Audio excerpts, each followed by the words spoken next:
capítulo 12, Romanos 12, vamos ler alguns versículos 1 e 2.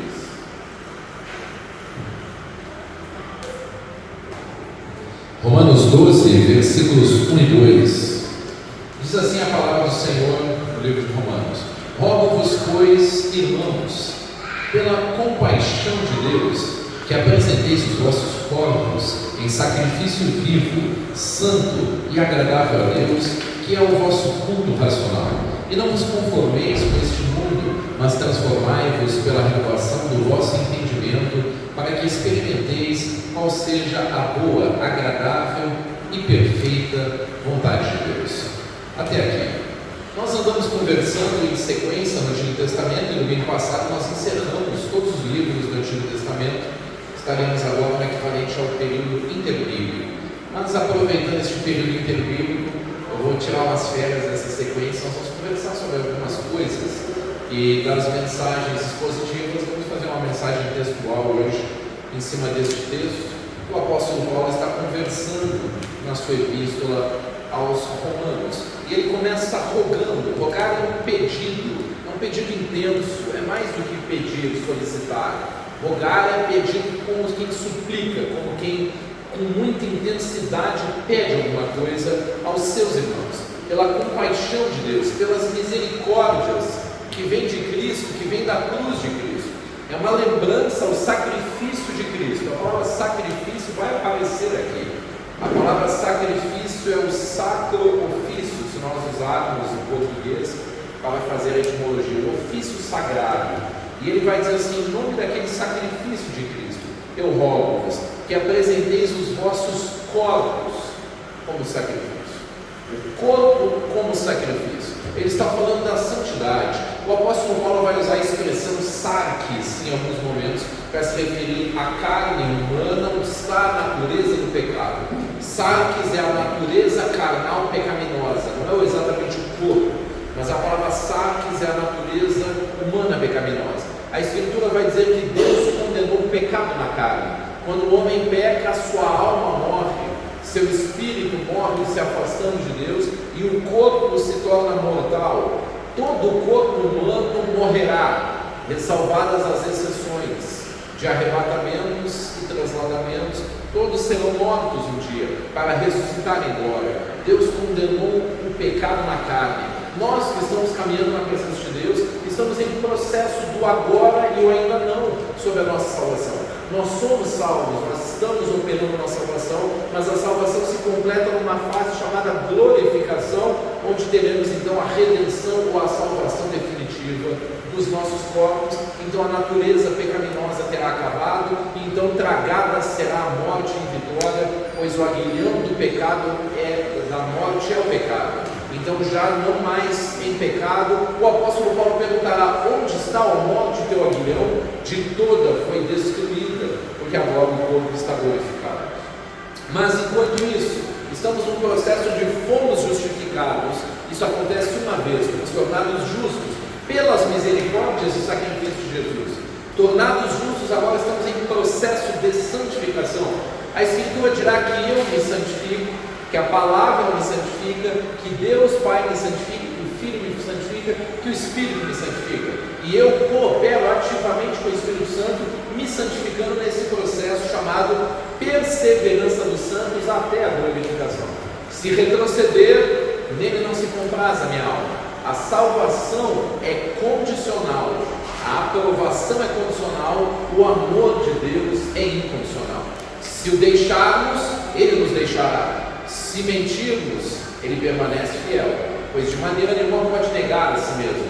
Se o amor de Deus fosse condicionado à nossa santidade, então Ele seria condicional, mas Ele é amor, Ele não pode negar a si mesmo. Mas como Ele também é justiça, Ele não pode se solidarizar com o nosso pecado deliberado. Então o amor é incondicional, mas a aprovação é condicional. A salvação é condicional, e nós experimentamos essa condicionalidade quando vemos as vitórias que eram para acontecer não acontecendo, quando vendo a intimidade que era para acontecer decaindo, quando decidimos deliberadamente viver em pecado. Então o Senhor traz algumas disciplinas, eventualmente, para ir nos trazendo de volta para a sua caminhada. A disciplina não é recebida com alegria, mas depois, diz o texto bíblico, produz o fruto pacífico para aqueles que são nela experimentados. Aqueles que decidem não buscar a presença de Deus deliberadamente, depois de algumas disciplinas, elas escolherão como consequência uma coisa chamada cauterização de mente. Na cauterização de mente, então, agora eu perco a capacidade de entender. Antigamente, uma ferida aberta, perigosa, as pessoas esquentavam ferro, deixando ele em brasa, encostavam na pele aberta, então criavam uma camada para evitar a infecção. Não se sabia ainda sobre os micro-organismos, como se sabe hoje, e não se tinha os antibióticos. Cauterizava, ela ficava insensível, sem dor, mas insensível. Então a mente humana perde o discernimento, a sensibilidade de saber o que é certo e errado, e Deus nos entrega as nossas paixões, como diz no mesmo livro de Romanos, em capítulo 1, quando diz que os homens não queriam buscar a Deus, não queriam ter entendimento de Deus, Deus os entregou às suas vis paixões, e a uma disposição mental reprovável, para praticarem toda sorte de abominações e cometendo torpezas sexuais, e a causa disso era a sua idolatria. Deus os entregou. Quando os seres humanos estavam, no livro de Gênesis, entregues a muitos pecados sexuais, o texto bíblico dirá que os seus pensamentos eram constantemente maus. Por isso Deus, entre aspas, deixou, disse: não contenderá mais o meu espírito dentro do homem, visto que os seus pensamentos são constantemente maus. De agora em diante, mais morte. O ser humano vai viver no máximo 120 dias. As genealogias contavam 700, 800, 900, porque os seus pensamentos eram maus. Agora o Espírito Santo se retira definitivamente do homem, e só quem terá o Espírito Santo na antiga aliança, reis, profetas e sacerdotes. Mesmo assim, Abraão nos textos vai dizer: veio Deus para o Abraão e saiu Deus da presença de Abraão. Olha só que coisa. Mas na caminhada da santidade, o Espírito não pretende sair. O Senhor faz uma promessa aos homens caídos em Gênesis. Então Emanuel viria. Emanuel quer dizer Deus conosco. O Filho de Deus anda conosco a partir da plenitude dos tempos, na cruz de Cristo.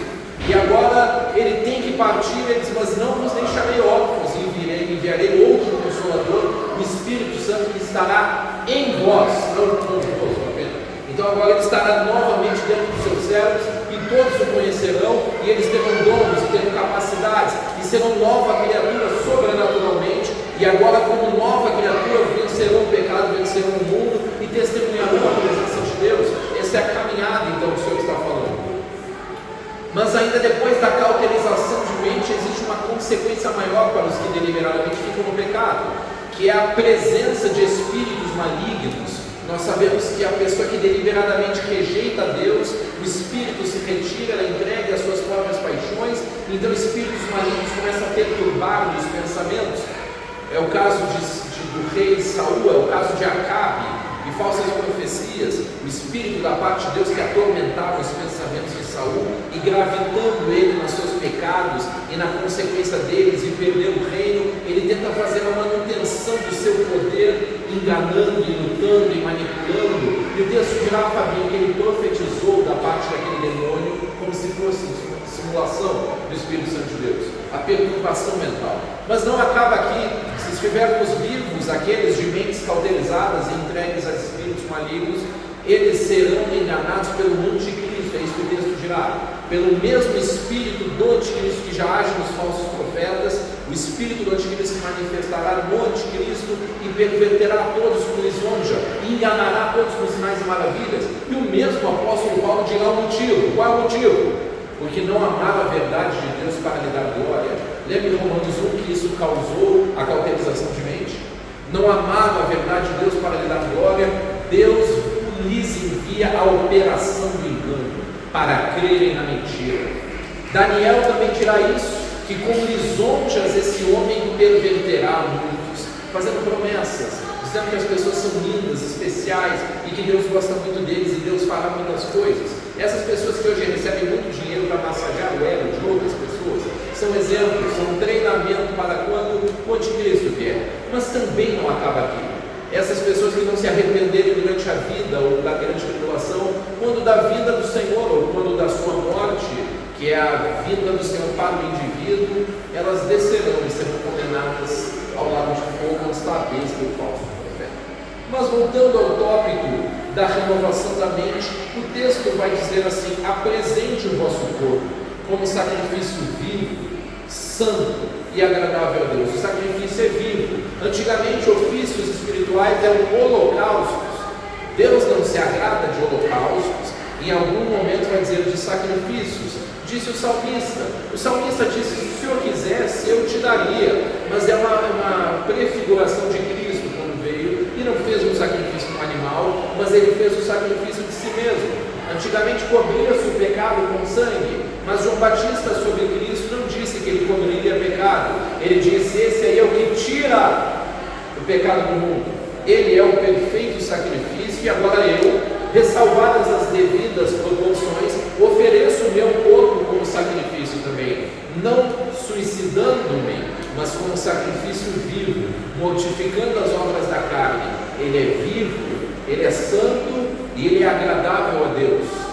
Este é o verdadeiro culto racional. Lembra da cauterização de mente? Lembra do juízo de Romanos 1? O culto verdadeiramente espiritual, numa das traduções, também é culto racional. Ele acontece aqui, protegendo os meus pensamentos para não incidir naquilo que aconteceu em Gênesis, quando o Espírito se retira. Então a mente humana é o altar onde o culto acontece. A mente ou o coração, que na Bíblia é sede de pensamentos também, a mente humana e o coração humano é o altar onde o culto acontece, é o santíssimo lugar, e o templo inteiro seria o corpo humano. O templo antigo feito de peles de animais, que prefigurava o templo feito pelas mãos de Deus e não de pedras, como os templos feitos pelos homens.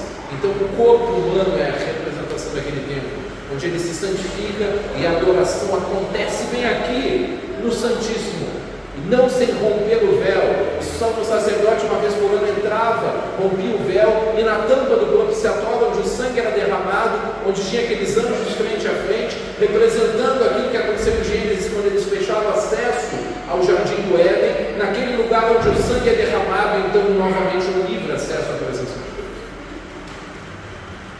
Então Cristo rompe esse véu literalmente do templo, ele rompe o véu espiritual que está representado no templo, pois não é lá em Jerusalém que eu acesso a Deus. E agora, quanto a mim, eu faço o sacrifício de mim mesmo e rompo o véu que está em mim também. A palavra verdade, biblicamente em grego, é aletheia, que quer dizer sem véu.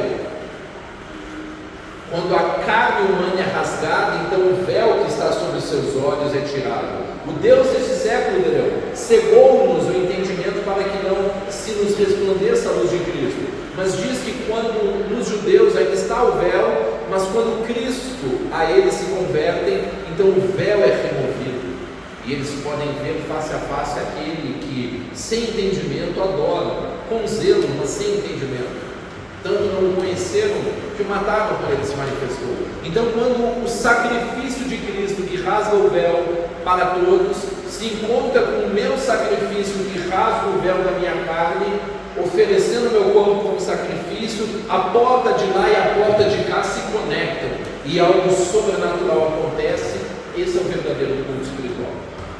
Porque uma religião sem conexão espiritual serve para quê mesmo? Se eu não conseguir produzir essa presença que transforma, que converte, que toca, que constrange, que santifica pelo seu Espírito, para que servem as nossas reuniões? Cantarolar é legal, cantar faz bem para a alma, né? Quem canta seus males espanta, mas é esse o propósito? Ouvir uma palestra sobre como ganhar mais dinheiro, ou ter sucesso, ou se sentir melhor com a vida, não é esse o propósito. O verdadeiro culto é quando o Pai me toca pelo Filho e pelo seu Espírito, e eu o toco também. E eu preciso me enamorar tanto disso, que eu tenho medo de que o meu corpo traia a minha relação com Deus, e eu o reduzo à servidão, como diz o apóstolo Paulo, para que tendo pregado a outros não venha eu mesmo a ser desqualificado.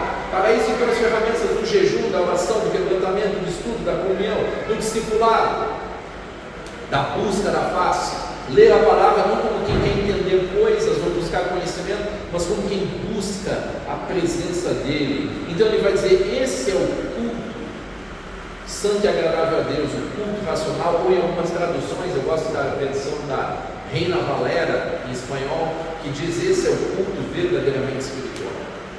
Então você salta dessa informação para João 4, quando ele fala para a samaritana e diz: não é nenhum monte, nem de Jerusalém, não tem um endereço geográfico para isso acontecer, a adoração, mas em espírito e em verdade. Em espírito é o culto verdadeiramente espiritual, e em verdade é o que? Aletheia, sem véu, vendo e sendo visto como por espelho, conhecendo e sendo por ele conhecido e transformado de glória em glória na imagem e semelhança do Senhor, pois para isso ele nos predestinou, para sermos conformes à sua imagem. Aos que dantes conheceu, a estes também predestinou, muito após ser a sua imagem como por espelho. Então, rompido o véu, nós acessamos a sua presença e eu vou admirando-o, e no espelho que ele é, eu vou abominando-me e arrependendo-me. Arrependimento, metanoia, mudança de mente.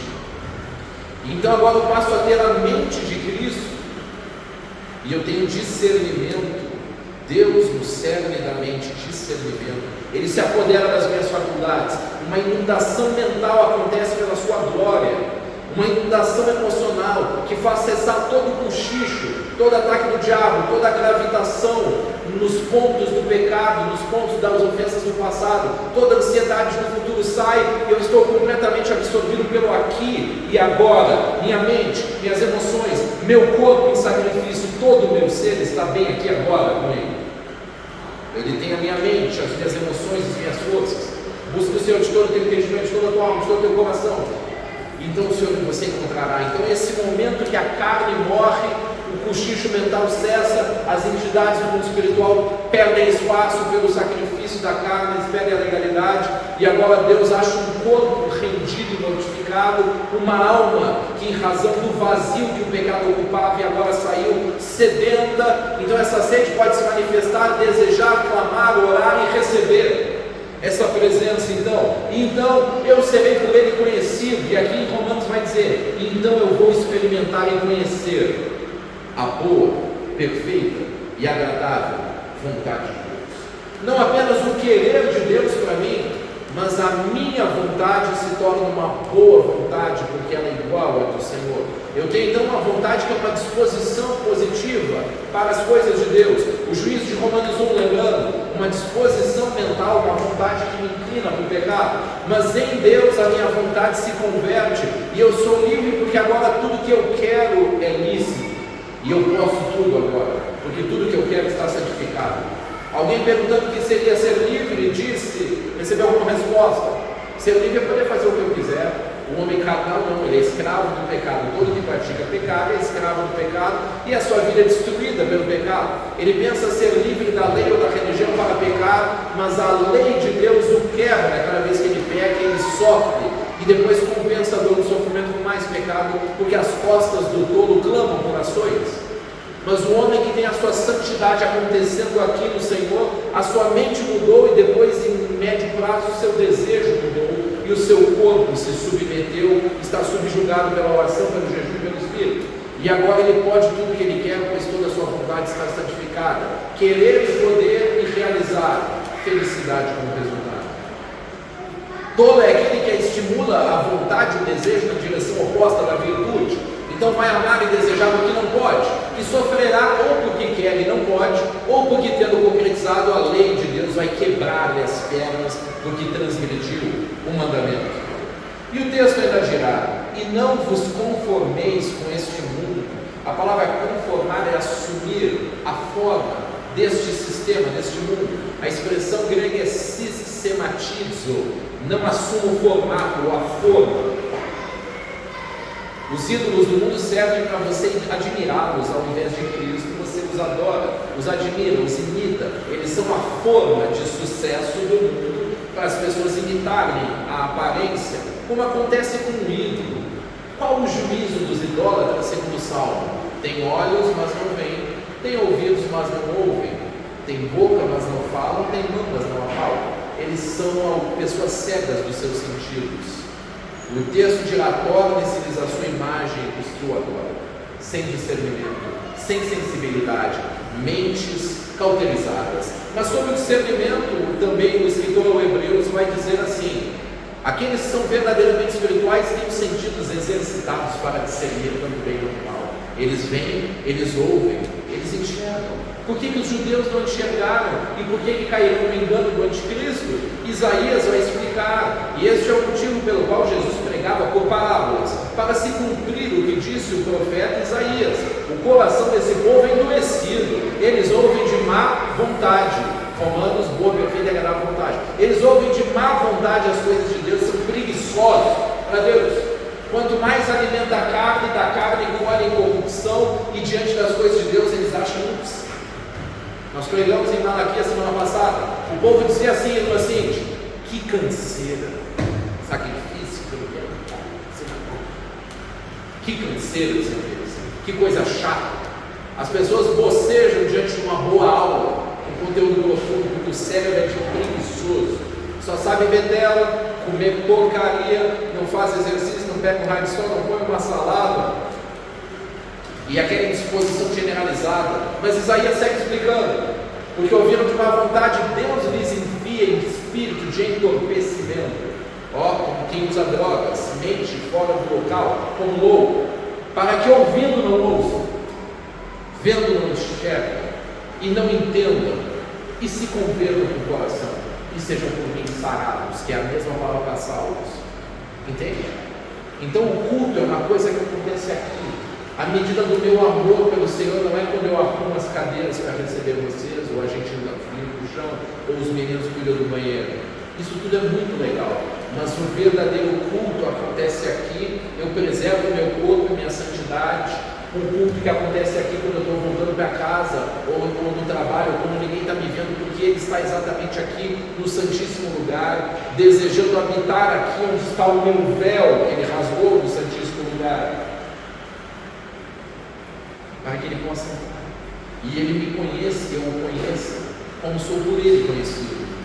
Renato Russo, uma canção linda, ele tomou emprestado o poema de Luiz de Camões, que tomou emprestado Coríntios capítulo 13 para falar de amor. Então começa, ainda que eu falasse a língua dos homens, tal, você conhece o texto, mas Renato Russo acrescentou uma frase que eu achei incrível, que era o crer na lucidez dele quando disse aquilo. Ele disse: é só o amor que conhece o que é verdade. Então, quando você está vibrando na frequência do amor aqui, segundo Romanos, que o seu corpo está santificado porque você ama Ele, isso é amar a Deus sobre todas as coisas, obedecê-lo. Então, com essa vibração de amor, você conhece, você rompe o véu, como um noivo e a noiva romperam o seu ímen na sua primeira noite de amor. Então, um conheceu o outro, a linguagem bíblica. Só duas coisas tornam uma pessoa uma, um outro ser, que é a relação sexual e a adoração. Então, quando o marido conhece a mulher, quando a igreja o conhece, somente quem ama vai acessar espiritualmente esse lugar e ser impactado, transformado, enamorado, cheio do Espírito. A vida de um ser humano muda quando ele entra lá. Avivamento não é estádio cheio de gente que pagou para ouvir famoso cantar. Avivamento é entrar nesse lugar e ver o que vai acontecer, a transformação. É impossível se manter o mesmo. Nós precisamos frequentar e ser frequentado nessa situação pelo Senhor. Sacrifício vivo, o sacrifício que faz rasgar o meu véu, para que eu entre naquele véu que Ele rasgou. Senão os adolescentes vão cantar, rodando aí, pegando o ombro do outro. Sou livre para pular, livre para cantar, só não é livre do pecado. Pode dançar, pode fazer o trenzinho, pode fazer. Se alegra na presença de Deus, mas quem é livre do pecado vai fazer uma troca. Aquilo que tinha no meu coração apaixonadamente, que a minha carne estava viva, agora eu joguei isso para lá, eu sinto dor de perder isso, mas eu encontro muito prazer. E de repente só uma coisa um homem temerá na vida: perder aquela intimidade, aquela presença. Não vos conformeis com este mundo, mas transformai-vos. Eu me transformo, é meu papel cooperando ativamente.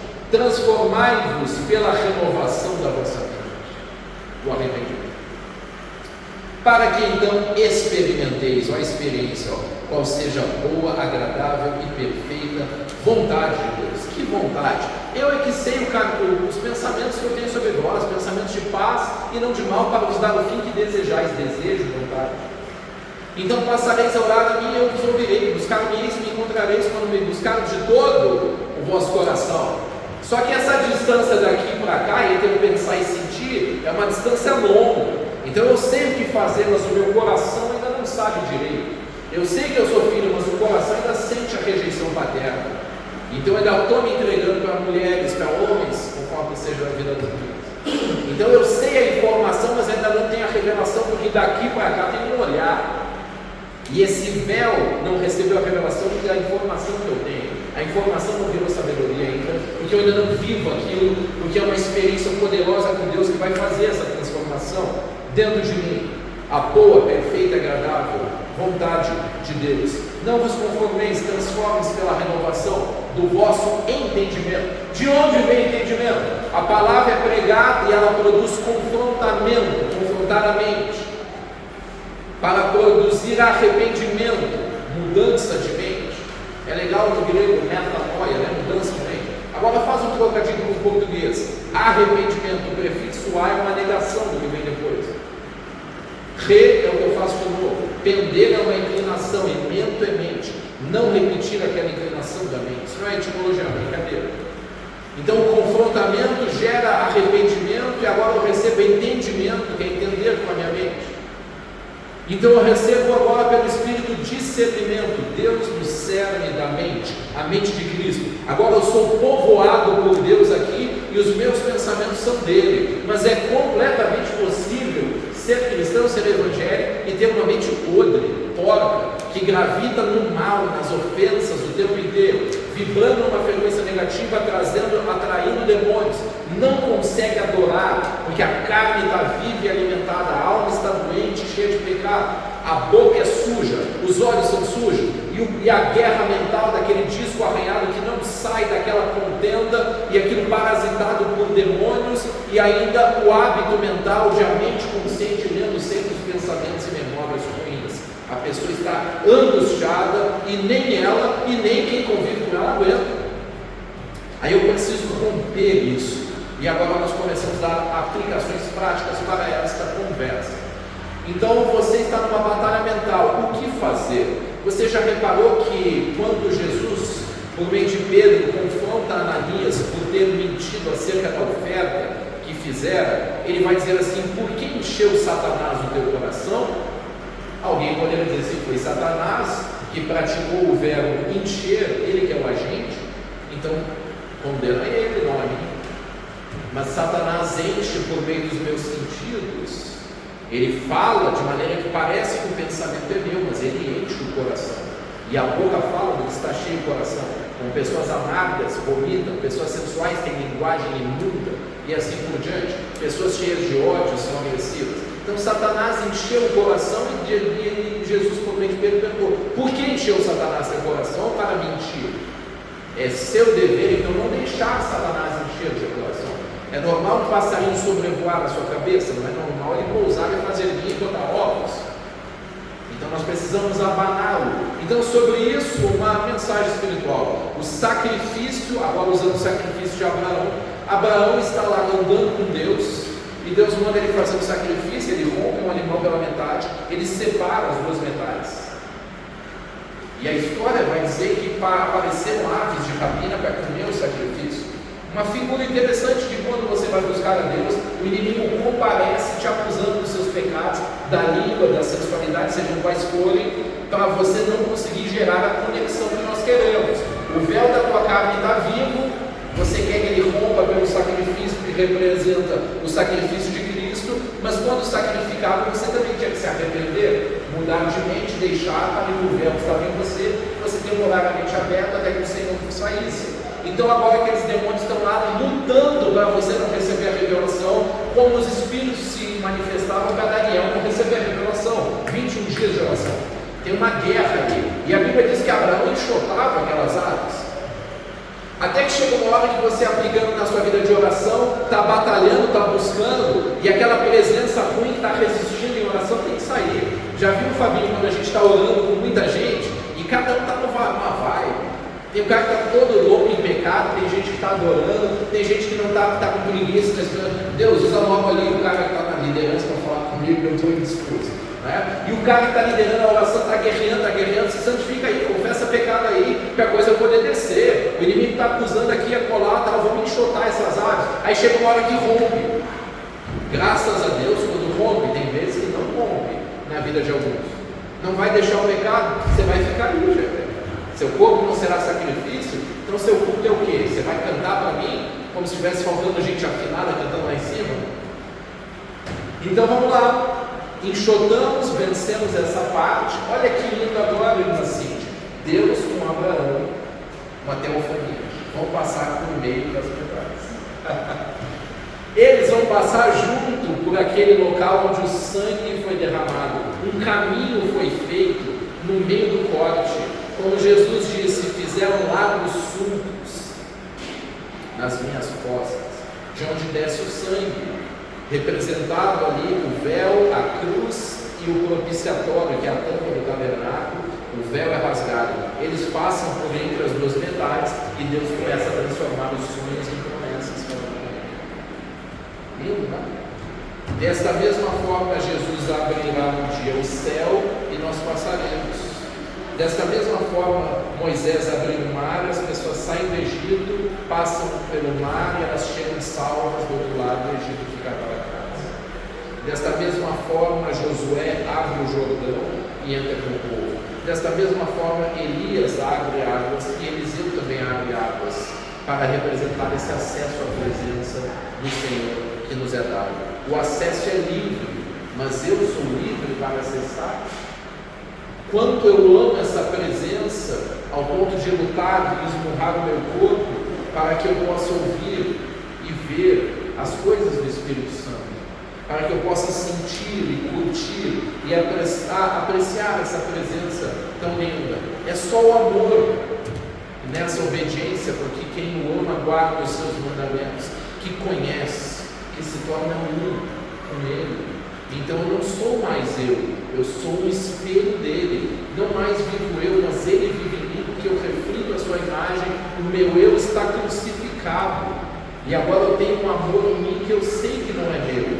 Deus ama as pessoas dentro de mim, e se ele tivesse um outro corpo para pregar, ele pregaria, e ele vai usar o meu corpo para fazer isso, porque eu vivo na terra como representante dele. Já não vivo mais para as paixões do mundo, elas já não me seduzem, mas apaixonadamente a graça dele, considero tudo por esteiro para ganhar a sublimidade que está nele.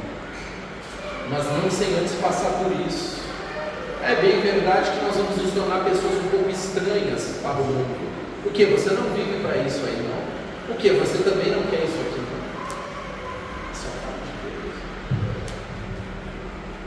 Mas é isso aí, no fechar da porta existe algo, e quando você recebe esse algo, você sabe, isso é exatamente o que as pessoas estão precisando, e elas não sabem. Passa uns 3 dias sem sair de casa para buscar, quando você sair na rua, vai parecer que é tudo muito pesado, você vai ver nos olhos das pessoas o mal, o ódio, a tristeza, a sensualidade, os espíritos malignos, o nojo do ser humano que está bem aqui, ó. A prostração, a malícia, a opressão, o passado das pessoas está bem aqui nos olhos delas. Se você aprender a ler, você olha nos olhos delas, sabe, ela não fica com a terra, compensado pelo pecado sexual, está tudo aqui. Certo, queridos? Rompido o véu, você não faz isso definitivamente. Você rompe o véu e vai para a rua trabalhar. Se você não se corromper, você volta de onde estava. Se corromper, vai ter que se arrepender de novo. E vai voltar de onde estava. Mas se alimentar muito a carne, vai começar a preferir a carne do que isso e aquilo. Nós não vamos orar de verdade e viver em pecado. Ou nós pararemos de orar, ou nós pararemos de pecar. Não definitivamente, porque ainda não fomos glorificados, mas ainda estamos buscando. A aplicação então segue da seguinte forma: entre o que vem para cá e o que chega aqui tem um véu. No tocante à batalha, você já reparou que entre o que vem na mente e o que vem no coração tem um órgão aqui? Com a tua boca tu confessa para a salvação. Se com a tua boca confessares e creres, será salvo. O pecado sai pela boca. Entre a distância daqui e para cá existe um órgão aqui para decidir. Esse órgão é o antivírus que vai filtrar o que entrando aqui vem para cá. O que entra aqui pode ser a minha mente lendo os meus pensamentos, as minhas memórias. Eu não vou conseguir apagar, eu só posso ressignificar e reposicionar-me sobre isso. Eu devo fazer pela palavra. Isso também é arrependimento. O que eu achava certo, agora eu acho errado. O que eu achava errado, eu acho certo. A dor do pecado faz com que eu associe o comportamento pecaminoso à dor e não mais ao prazer. Arrependimento também é isso. A disciplina vem para isso. Agora, quando vem de fora, o mundo, as imagens do mundo, as conversas todas e os ataques demoníacos, aí eu tenho que usar esse órgão para que daqui não desça para cá. Tiago vai nos dizer que nós estamos indo para onde a nossa boca fala. Quando eu quero guiar animais, eu ponho freio na boca e eu guio pela boca onde quer que eles vão. Também a língua é tal ungido. Aquele que refreia a língua é varão perfeito, capaz de refrear a língua. O amor é o vínculo da perfeição e quem domina a língua é varão perfeito. O verdadeiro amor pode ser, então, na prática, usar a língua para filtrar. Uma ameaça foi detectada. Isso eu não quero para mim, eu quero apenas o que é de Deus. Também isso é discernimento, a capacidade de separar o bem do mal. Isso eu não quero, eu retiro, eu não deixo descer sob a forma de vontade, não deixo encher o coração. A vontade começa no pensar, depois vira sentir, que é desejo e vontade. Antes que vire desejo, o antivírus rebate e não deixa descer para o coração. Então eu adoro a Deus e encho de amor por Ele, desejo e vontade. Eu estudo a palavra e declaro a palavra e ela vira vontade, admiração no meu coração. Eu vejo os projetos de vida, desejos, inveja e cobiça, e eu desejo, e agora minha energia e disposição vai na direção de conquistar o sonho. Agora, se eu alimentar-me do pecado, Satanás, por meio dos sentidos, cauterizará minha mente, bloqueará os meus sentidos espirituais na idolatria do salmo que eu mencionei, e agora essa vontade vai se instalar no meu coração e vai virar uma luta porque a minha carne está sendo alimentada. Pensar, sentir, agir, hábitos, legado, eternidade. Então, se eu não filtrar os meus pensamentos, a minha carne agora alimentada não vai querer que eu ore. Ela não está sacrificada, ela vai resistir ao Espírito. Os que alimentam carne, da sua própria carne, colherão corrupção, mas o que alimenta a vida, o Espírito, do Espírito colherá a vida, e a vida eterna. Estão me entendendo? Então, o verdadeiro culto não é o que acontece aqui necessariamente, mas é o que acontece aqui. A gente pode estar aqui sem que o culto aconteça aqui. Pode ser que quem está aqui tenha tanta unção que constrange as pessoas a se arrependerem. Pode ser que quem está aqui esteja em pecado, mas a adoração acontece com a unção do povo que está aqui, e Deus honra o povo que está aqui. Agora, se todos em unidade, em santidade, estiverem fluindo no Espírito, não, ninguém segura. Ninguém segura. O poder de Deus vai então gerar um avivamento que vai me constranger. Eu vou aprender a me sacrificar e amar o que significa Deus, e agora eu vou me preocupar inevitavelmente com quem não está vivendo isso. E vou desejar resgatar as pessoas disso para a salvação. Certo? Este então é o culto racional. Alguma coisa que tenha música e palavra e mova as pessoas a se mexer, dançar e pular, sem o acesso espiritual, eu sinceramente acho que não serve para nada de bom e serve para enganar e iludir as pessoas. Se a minha adoração não está produzindo isso, se a nossa adoração não está produzindo isso, nós somos alienados. Alienados. Tem a mente vagando em algum lugar. Vagando em algum lugar. Parece fazer sentido para nós? Então proteja a sua mente. Proteja a sua mente. Sabe como Deus protege o acesso a Ele? Os anjos mais poderosos estão ao redor. Satanás, inclusive, é um querubim também, ungido da guarda para proteger.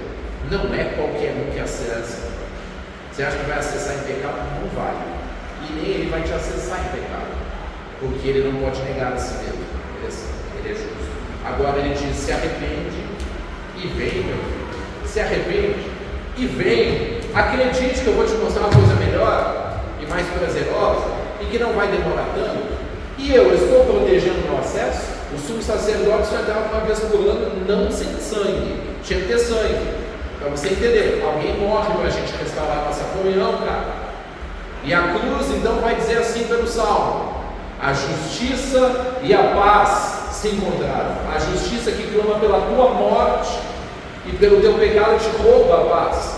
Mas agora, quando ele morre, a justiça se completa e a paz pode se encontrar e se beijar, como noivo e a noiva se beijam. O noivo beija a noiva e a noiva beija o noivo quando a boca do noivo está na boca da noiva. Quando a palavra dele que sai da boca dele está na boca da noiva, eles se beijam. É a boca dele na boca da sua noiva e a palavra dele na tua boca vai reinando sobre o Santíssimo Lugar, está aqui e protegendo o seu coração, porque é dele. E o perfume derramado, que é aquele alabastro que fica no coração da noiva, aguardando o noivo, se quebra e ele sai com verdadeira adoração. Culto racional. O corpo está santificado, a mente está absorvida por ele e o coração o deseja, porque jogou tudo para fora, como se fosse esterco. Gerou um vazio, aquele vazio dói, é um desejo clamando. Não é que eu quero mais, eu preciso. O Senhor se tornou necessário, visto que eu já entreguei tudo. Não é assim: me mostra que vai ser bom que eu vejo se eu paro de pecar. Deixa eu ver se eu consigo prosperar e até ali sem entregar essas tretas aqui, ó. Tá dando para mim, tá bom, para mim tá bom. Eu fico só na horizontalidade, a vida tá legal, tá dando certo. Jesus, estamos aí, viu? Gostou de eu cantar? Cantei bonito? Sem essas coisas. Todo o meu ser é dele. Vamos ficar de pé e vamos orar sobre isso?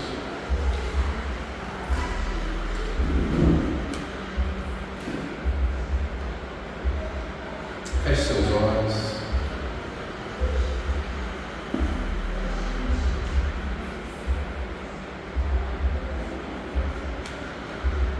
O amor me dá acesso para conhecer. Ele é o vínculo entre eu e ele.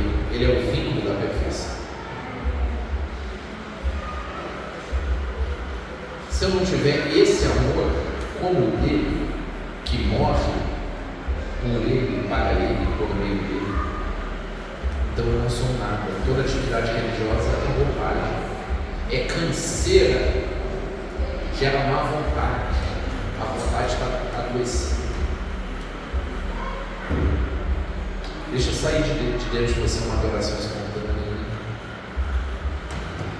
De posse desse entendimento, começa a fazer acordos com Deus. O Espírito Santo já está testificando em cada um de nós o que está se tornando véu, a carne. O que é véu? Vamos tirar o véu. Deixa eu me mostrar para você. Ah, como espero o dia em que verei a face do meu amado. Ah, como eu espero esse dia. Essa é a sede do adorador. O que mais eu posso te entregar? O Senhor é digno de tudo e eu não tenho nada.